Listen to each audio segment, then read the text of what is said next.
पंजाब के मैदानी इलाकों में बदस्तूर धुंध का राज। मोटरवे को मुख्तलिफ मकामात पर गाड़ियों की आमदोरफ्त के लिए बंद कर दिया गया। मोटरवे M2 लाहौर से कोट मोमिन तक बंद, M3 पर फैजपुर से रजाना, जबकि M5 पर शेरशाह से उस शरीफ तक गाड़ियों के दाखिले पर पाबंदी। मोटरवे M4 को अब्दुल हकीम से फैसलाबाद तक धुंध की वजह से बंद कर दिया गया।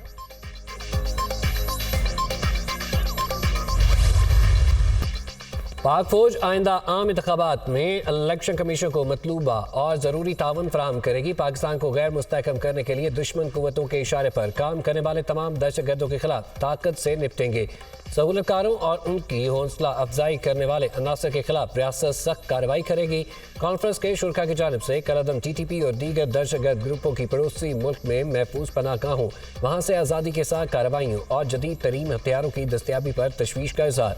स्मगलिंग, मनी लॉन्ड्रिंग, बिजली चोरी और दीगर गैर कानूनी मुआशी सरगर्मियों की रोकथाम के लिए कानून नाफिज करने वाले अदारों की हर तरह की मदद फराहम की जाएगी।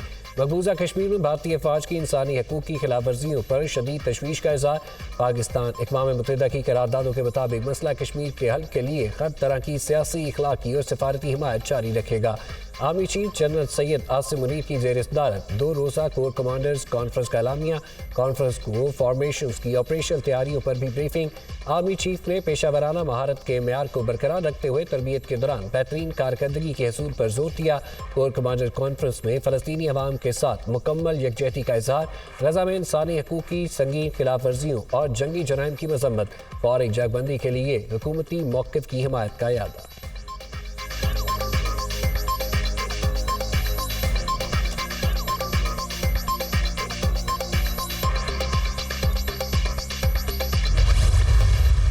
पेशावर हाई कोर्ट का जो फैसला आया है वो इलेक्शन कमीशन के इख्तियार पर हमले के मुतरादिफ है। मैं समझता हूँ कि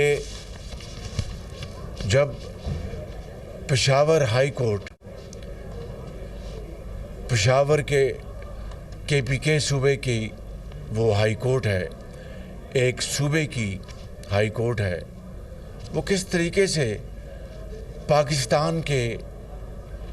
पाकिस्तान भर के मामले को वो उसका फैसला दे सकती है। लाडला कौन है? लाडला वो है जिसको अदालते उज़्मा में कहा जाता है कि वेलकम कहा था, good to see you, wishing you good luck and wishing you good luck. PTI को भले का निशान वापस देना इलेक्शन कमीशन पर हमले के मुतलादिफ है। पेशावर हाई कोर्ट एक सूबे की अदालत है, वो पूरे मुल्क का फैसला कैसे दे सकती है? इंट्रा पार्टी इंतखाबात में धांधली की वजह से निशान वापस लिया गया। इलेक्शन कमीशन का फैसला हकाइक पर मबनी था, इंसाफ का तकाजा था। जज साहब अजीदारी की बिना पर बेंच से अलग हो जाते। तराजू को लाडले की जानिब झुकाया जा रहा है। ऐसे फैसलों से तरफदारी की बू आती है।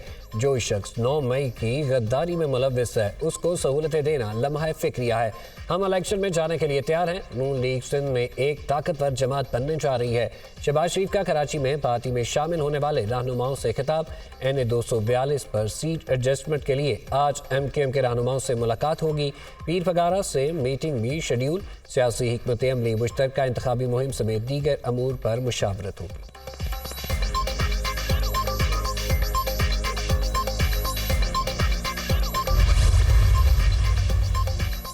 पेशावर हाईकोर्ट के फैसले के खिलाफ इलेक्शन कमीशन की अपील समाअत के लिए मुकर्रर। सुप्रीम कोर्ट ने 3 रुकनी बेंच तश्कील दे दिया। चीफ जस्टिस काजी फाइज ईसा की सरबराही में बेंच 2 जनवरी को समाअत करेगा।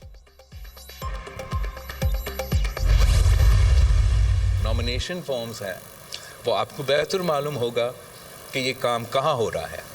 हमारे सखर में तो ऐसा नहीं होता, लड़काना में तो ऐसा नहीं होता। जो लोग ये करवा रहे हैं वो जवाब दे, जहाँ जिनका हुकूमत है वो इस बात का जवाब दे। मैं समझता हूँ कि बिला वजह ये काम किया जा रहा है। इससे आप किसी को इलेक्शन लड़ने से भी नहीं रोक सकते और उनको एक बहाना मिलता है, उनको भी एक तमाशा खड़ा करने के लिए। सबको मालूम है कागजात नामजदगी कहाँ छीने जा रहे हैं। सिंध में किसी से कागजात नहीं छीने गए, जहाँ छीने गए वहाँ की हुकूमत जवाब दे। मुश्किलात का शिकार PTI रहनुमाओं को माजी की गलतियाँ मानना पड़ेंगी, तौबा करना होगी। नफरत की सियासत का खात्मा चाहते हैं। इलेक्शन में लाहौर के अवाम के पास ऑप्शंस होने चाहिए। उम्मीद है कागजात नामजदगी पर एतराज़ात मुस्तरद हो जाएंगे। लाहौर से जीत कर दिखाऊंगा, आम इंतखाबात में सरप्राइज देंगे। हवाई बातें नहीं करते, तनख्वाहें दुगनी और गरीबों को मुफ्त बिजली दी जाएगी। मंशूर पर अमल करके दिखाएंगे। अल्लाह ने मौका दिया तो 10 नुकाती एजेंडा पूरा करेंगे। Chairman peoples party Bilawal Bhutto Zardari का सक्खर में न्यूज़ कॉन्फ्रेंस।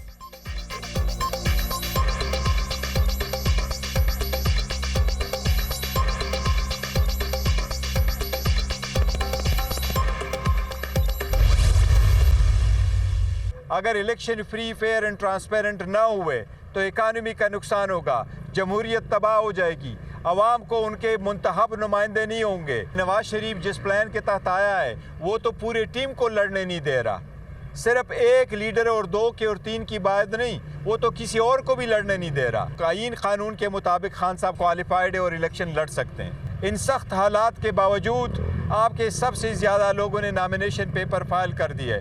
इलेक्शन कमीशन की कारकर्दगी से कोई मुतमईन। बानी पीटीआई का पैगाम है, कारकुन पुरअमन रहे, आखिरी गेंद तक लड़े। नवाज शरीफ सिर्फ बानी पीटीआई नहीं, किसी और को भी इलेक्शन नहीं लड़ने दे रहे। नवाज शरीफ प्लान के तहत आए, वो नहीं चाहते पीटीआई इलेक्शन में हिस्सा ले। सारे अमल को कौन दागदार कर रहा है, सुप्रीम कोर्ट नोटिस दे। आइन के मुताबिक बानी पीटीआई इलेक्शन में हिस्सा ले सकते हैं। जिन्होंने प्रेस कॉन्फ्रेंस की उन्हें पार्टी में शामिल नहीं किया जाएगा।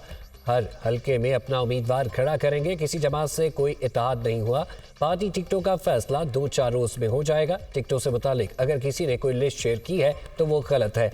इलेक्शन कमीशन की कारकर्दगी से कोई भी मुतमिन नहीं। निगरान हुकूमत शाह महमूद कुरैशी से ज्यादती कर रही है। ऐसी हुकूमत से शफाफ इलेक्शन की तवक्को नहीं। Chairman PTI barrister Gohar Khan की मीडिया टॉक।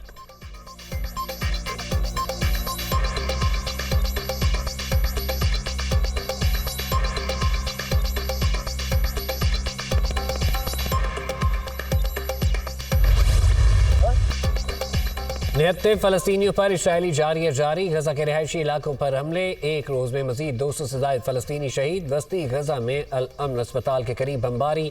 नसीरात के पनाह गुज़ीन कैंप पर भी हमला। इसराइली हमलों में अब तक 21,000 से ज़ायद अफराद शहीद, 55,000 जख्मी हो चुके। शोहदा में 8,000 से ज़ायद बच्चे और 6,000 से ज़ायद ख़वातीन शामिल हैं। फ़लस्तीनी वज़ारत सेहत का एलानिया।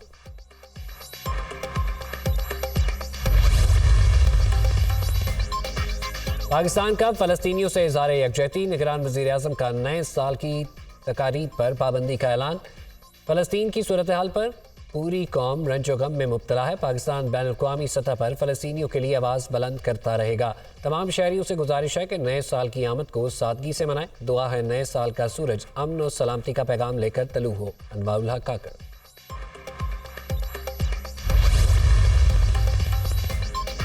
दीर अल बला के पनाह गुज़ीन कैंप में फ़लस्तीनी खातून के हाथ 4 बच्चों की पैदाइश। इसराइली हमलों के बावजूद पनाह गुज़ीन कैंप में जश्न का समा। गजा में 50,000 फ़लस्तीनी हामला ख़वातीन को खुराक और अद्वियात की अदम दस्तयाबी के बायस जान का खतरा है। फ़लस्तीनी वज़ारत सेहत।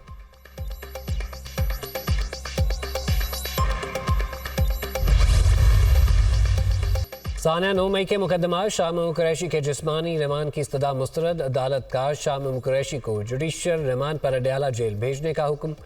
एडिशनल सेशन जज जहांगीर अली ने महफूज फैसला सुनाया। ये लोग मुझे 9 मई में मुलव्वस करना चाहते हैं। इस रोज़ कराची था, बेगम की सर्जरी हुई थी। जेल की हदूद से पंजाब पुलिस गिरफ्तार करके ले गई। मुझे कल रात ठंडे कमरे में रखा गया, रात भर सोने नहीं दिया गया। लाइटें जलाकर बार बार जगाया गया और शोर मचाया। ज़हनी और जिस्मानी तौर पर तंग किया गया। 5 बार मेंबर पार्लियामेंट रह चुका हूँ। मुक्के और लातें मारी गई। SHO इशफाक चीमा ने गालियां दी। सीने में दर्द था, कई बार कहा अस्पताल ले जाओ, लेकिन ये मुझे कहीं ना लेकर गए। पाकिस्तान का आलमी सतह पर मुकदमा लड़ा, क्या ये इंसाफ है? शाह महमूद कुरैशी कमरा अदालत में आबदीदा हो गए। मुझे सुप्रीम कोर्ट ने जमानत दी। रिहाई के रोक का जारी होते ही 3 MPO के जारी किया गया। मैं कई माह से अडयाला जेल में कैसे अवाम के लिए खतरा बन सकता हूँ? शाह महमूद कुरैशी की अदालत के रूबरू गुफ्तगू। पुलिस रहनुमा PTI को बख्तरबंद गाड़ी में हथकड़ी लगा कर लाई। जज ने कमरा अदालत में हथकड़ी खुलवा दी। अब पाकिस्तान का मुस्तकबिल गिरवी ना रखें। जिस तरह मेरे वालिद को कल घसीट के बदतमीजी से खींच के वो लेकर गए, कल के जो मनाजिर थे जो हमने देखे उससे सब शर्मसार थे, सबको अफसोस हुआ, बौखलाहट के शिकार हो के उन्होंने ये की। ये है वो लेवल प्लेइंग फील्ड जिसकी हम इल्तिजा कर रहे हैं। हम फिर भी अदालतों के दरवाज़ों पे दस्तक दे रहे हैं कि हमें इंसाफ दें। शाह महमूद कुरैशी ने पाकिस्तान का मुकदमा लड़ा, अपने हल्के से 11 बार इलेक्शन जीते। कल मेरे वालिद के साथ जो हुआ, इन मनाजिर से सब शर्मसार थे, सबको अफसोस हुआ। क्या ये है वो लेवल प्लेइंग फील्ड जिसकी हम इल्तिजा कर रहे हैं? मेहरबानो कुरैशी ने मीडिया से गुफ्तगू करते हुए कहा कि पाकिस्तान के साबिक वज़ीर ख़ारजा के साथ बुरा सलूक किया जा रहा है। किसी लाडले की ताजपोशी में इतनी हमाकतें ना करें। निगरान हुकूमत लाडले की ताजपोशी में मसरूफ़ है।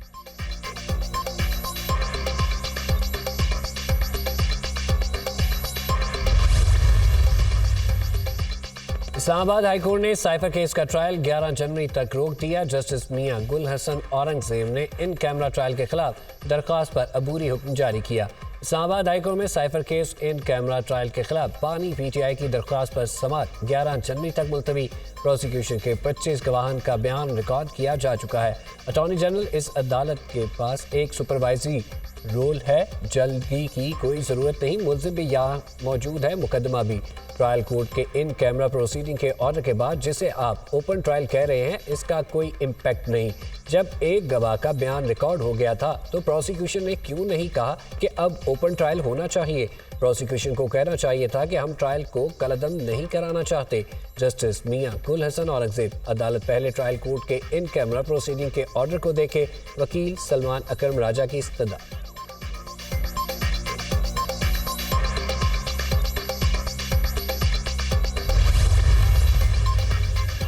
फौजी अदालतों में सिविलियंस का ट्रायल रोकने के फैसले के खिलाफ इंट्रा कोर्ट अपीलों का मामला। दरख्वास्त गुजार साबिक chief justice Jawad S Khawaja ने 3 रुकनी जजेस कमेटी को खत लिख दिया। खत में जस्टिस सद्दात तारिक मसूद की सरबराही में बेंच पर एतराज़। इंट्रा कोर्ट अपीलों पर समाअत के लिए चीफ जस्टिस काजी फाइज ईसा की सरबराही में 7 रुकनी राजर बेंच तश्कील दिया जाए। ये प्रैक्टिस एंड प्रोसीजर एक्ट का तकाजा है। जस्टिस सद्दात तारिक मसूद पहले से राय देने के बायस मुकदमे की समाअत नहीं कर सकते। जस्टिस एजाजुल हसन ने भी खत लिखा कि फौजी अदालतों से मुतालिक केस 7 रुकनी लार्जर बेंच ने सुनना था। 13 दिसंबर को 6 रुकनी लार्जर बेंच सिविलियंस का ट्रायल रोकने के फैसले के खिलाफ हुक्म इम्तना जारी कर चुका है।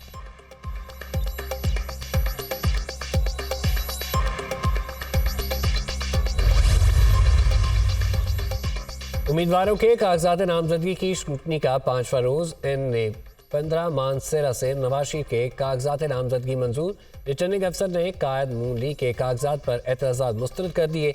बानी PTI के लाहौर के हल्का NA 122 से कागजात नामजदगी पर फैसला महफूज। कागजात नामजदगी मंजूर होंगे या नहीं, फैसला 30 दिसंबर को सुनाया जाएगा। लाहौर के हल्का NA 127 से बिलावल भुट्टो के कागजात नामजदगी पर भी फैसला महफूज। रिटर्निंग अफसर ने फ्री कैन के वकला के दलाइल सुनने के बाद फैसला महफूज किया। जहांगीर खान तरीन और आमिर डोगर के कागजात नामजदगी के खिलाफ भी दरख्वास्त दायर। अदाकारा नूर की सियासत में एंट्री, मखसूस नशिस्त पर कागजात की जांच पड़ताल।